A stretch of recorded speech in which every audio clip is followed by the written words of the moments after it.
DA news plus के हमारे खास कार्यक्रम चर्चा है में आपका स्वागत है। मैं बलबीर सिंह भारज आज आपको बताने जा रहा हूं आज क्या कुछ खास है चर्चा में।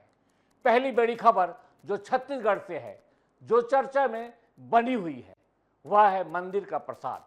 जी हां, इन दिनों देश में प्रसाद को लेकर एक अलग ही विवाद चल रहा है। बीते दिनों तिरुपति मंदिर के प्रसाद को लेकर विवाद सामने आया था। उसी तर्ज पर छत्तीसगढ़ के राजनांदगांव के मां बमलेश्वरी देवी के प्रसाद निर्माण पर अब सवाल खड़े हो गए हैं। दरअसल राजनांदगांव में नवरात्रि से पहले खाद्य विभाग ने बड़ी कार्रवाई की है। टीम ने एक पोल्ट्री फार्म पर छापा मारा जहां मां बमलेश्वरी देवी के प्रसाद का निर्माण किया जा रहा था।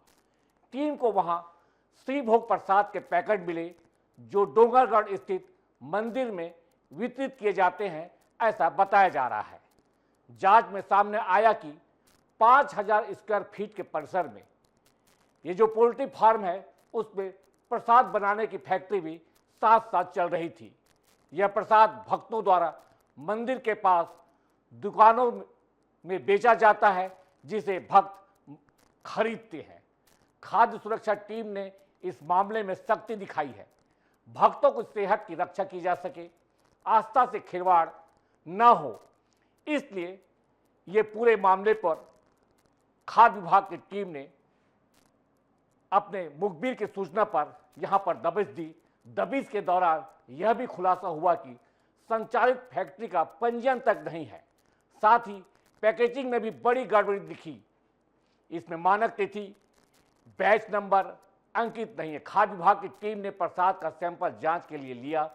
इससे साफ जाहिर होता है कि जिले में किस तरह आस्था का केंद्र माता बमलेश्वरी देवी, माता भवानी जैसे प्रतिष्ठित देवी को लगने वाले भोग प्रसाद इलायची दाना किन स्थानों से कैसे तैयार होता है।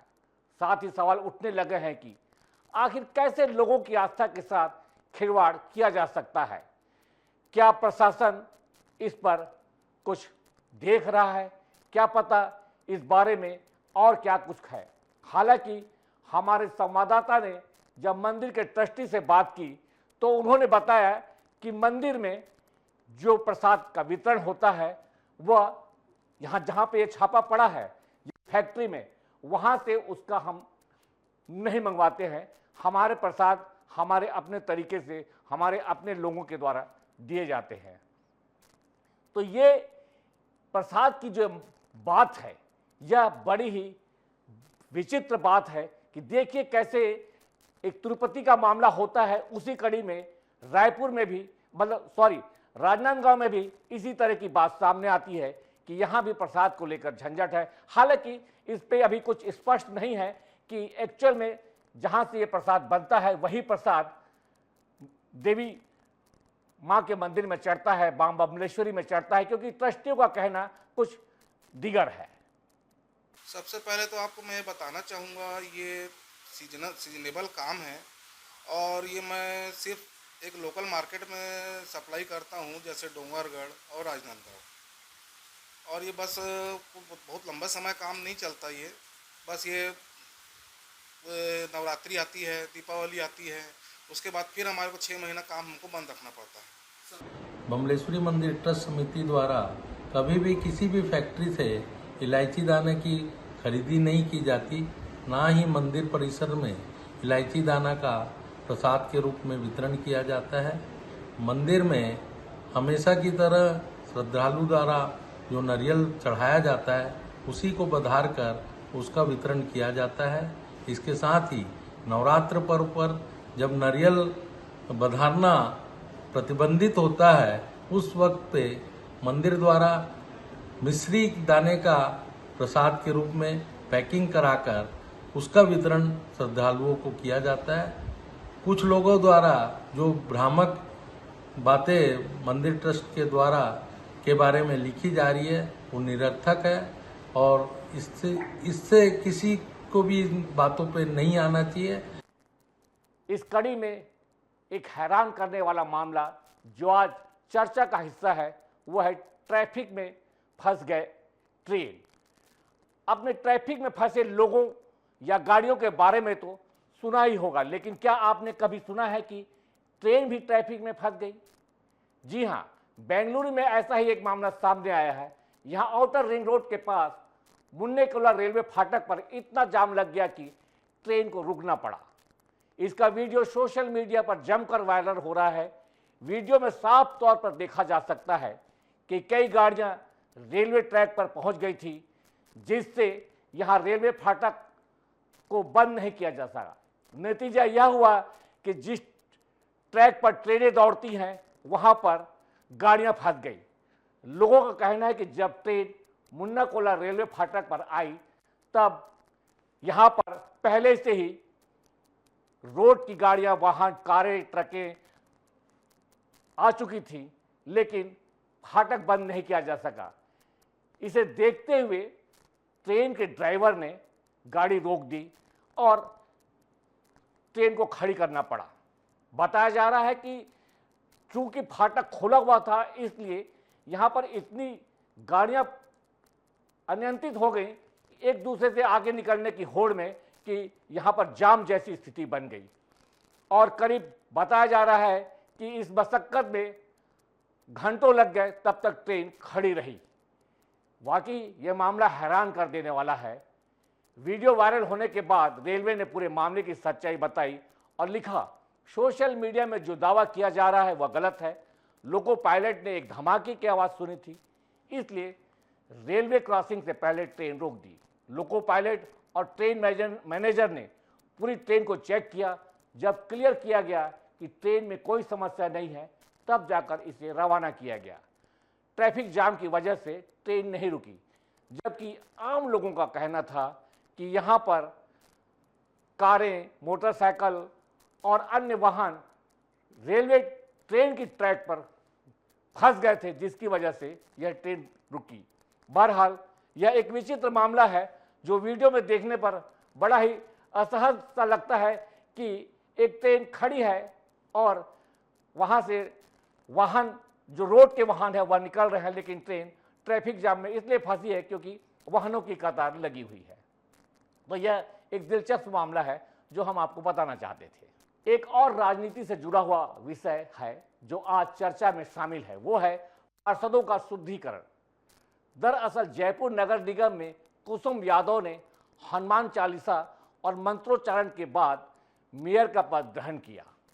आपको बता दें कि इसके पहले यहाँ पर कांग्रेस की मेयर थी और कांग्रेस के मेयर के हटने के बाद जब भाजपा की मेयर आई तो उन्होंने मंत्रोच्चारण और कर गौमूत्र से इसे शुद्ध किया, उसके बाद पद ग्रहण किया। इस मौके पर भाजपा विधायक बाल मुकुंद आचार्य ने महापौर कार्यालय में गंगा जल छिड़का ताकि सब कुछ शुद्ध हो सके। उन्होंने कांग्रेस के कुछ पार्षदों पर भी गंगा जल छिड़का और गौमूत्र पीने के लिए दिया, जो आज चर्चा का विषय बन गया है।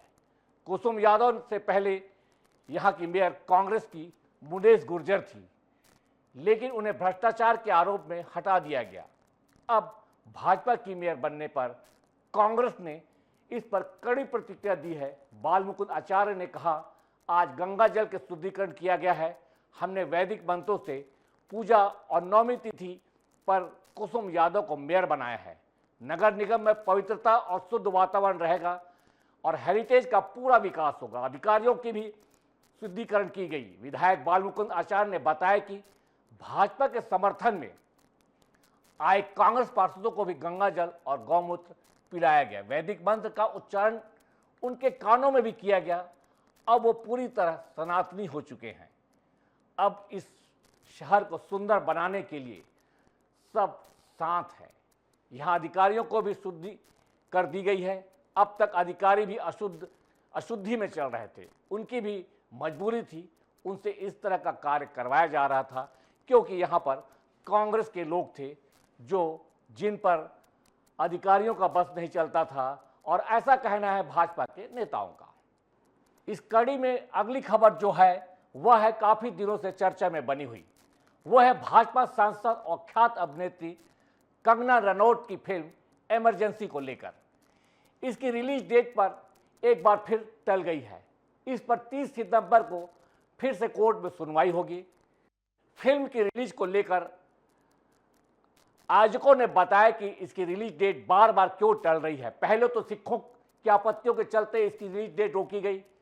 सिखों की आपत्तियों के बाद भी भाजपा सांसद की फिल्म को सेंसर बोर्ड द्वारा सर्टिफिकेट जारी नहीं करना एक बड़ी बात थी, पर अब पता चल रहा है कि असल में रनौत की फिल्म, जो पूर्व प्रधानमंत्री इंदिरा गांधी की जीवनी पर आधारित है, सोचा गया था कि इसमें श्रीमती गांधी का मान-मर्दन किया जाएगा।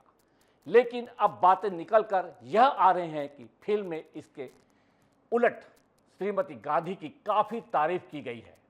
और इधर भाजपा सांसद रनौत की फिल्म में बिना काट-छांट के रिलीज करने सेंसर बोर्ड तैयार नहीं है।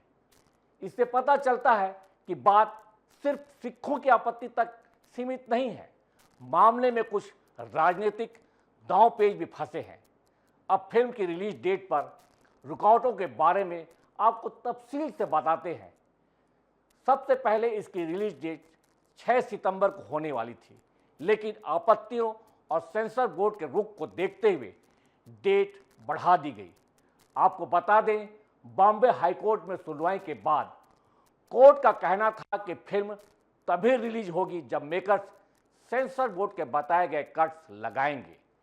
सेंसर बोर्ड ने फिल्म को लेकर बताया कि इमरजेंसी के मेकर्स ने अभी तक कट्स नहीं लगाए हैं, तो इस पर मेकर्स का कहना है कि उन्हें कट्स लगाने के लिए थोड़ा और वक्त चाहिए, जिस पर कोर्ट ने मामले को 30 सितंबर तक टाल दिया।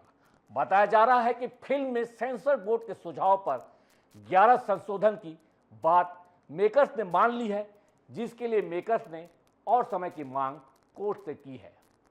रिलीज डेट पर रोक लगाने के तुरंत बाद कंगना और फिल्म मेकर्स ने अपनी याचिका में सेंसर बोर्ड पर आरोप लगाया था कि उसने मनमाने ढंग से फिल्म का सर्टिफिकेट रोक रखा है। सेंसर बोर्ड ने ईमेल के जरिए सर्टिफिकेट दे दिया था, लेकिन रिलीज के महज 4 दिन पहले ही सर्टिफिकेट की कॉपी देने से मना कर दिया। तब कोर्ट ने लगाई थी सेंसर बोर्ड को फटकार। जी हां, कंगना की इस याचिका के बाद कोर्ट ने सेंसर बोर्ड को फटकार लगाई थी कि आप ऐसा कैसे कर सकते हैं। 4 सितंबर को हुई सुनवाई के दौरान हाईकोर्ट जज ने सेंसर बोर्ड से जुड़े अधिकारियों की जब फटकार लगाई और साथ ही उनसे सवाल किया कि आप सिस्टम जनरेटेड ईमेल कैसे भेज सकते हैं। क्या मेल भेजने से पहले अधिकारियों ने फिल्म नहीं देखी? क्या सर्टिफिकेट देते हुए अधिकारियों ने अपने दिमाग का इस्तेमाल नहीं किया? वही कंगना के प्रोडक्शन हाउस की तरफ से पेश हुए वकील ने कहा, हम फिल्म में कोई बदलाव नहीं करेंगे और फिल्म को उसी तरह रिलीज करेंगे जिस तरह सेंसर बोर्ड ने इसे पहले सील किया है। बहरहाल कवायद चल रही है, उससे स्पष्ट है कि कंगना की फिल्म में जब तक सेंसर बोर्ड द्वारा सुझाए गए कट्स नहीं लगते, तब तक फिल्म पर इमरजेंसी ब्रेक लगी रहेगी। जी हां, आपने सही सुना, यह पूरा मामला धार्मिक मामले से बढ़कर अब राजनीतिक दांव-पेच में उलझ गया है, क्योंकि भाजपा के सांसद होते हुए अभी तक सेंसर बोर्ड ने इमरजेंसी फिल्म को सर्टिफिकेट जारी नहीं किया है और वह इस बात पर अड़ा है कि इसमें 11 कट्स लगाने ही होंगे, क्योंकि यह उनके नियमों के खिलाफ है। और जब कंगना इस बात पर अड़ी रही कि हम ये कट्स नहीं लगाएंगे, लेकिन फिलहाल मेकर्स और सेंसर बोर्ड में यह तय हो गया है कि यह फिल्म जब तक 11 कट्स नहीं लगेंगे तब तक रिलीज नहीं हो सकती। इसलिए अब ऐसा लग रहा है इस पर जो इमरजेंसी ब्रेक लगी थी वह मेकर्स के मानने के बाद सुलझ जाएगी और 30 सितंबर को हो सकता है कंगना के हक में यह फैसला आ जाए कि 11 कट्स के साथ यह फिल्म रिलीज हो सकेगी। हालांकि हमारा यह अनुमान है, क्योंकि अभी 30 सितंबर का दिन बचा हुआ है, आने वाले दिनों में ही इस पर फैसला होगा।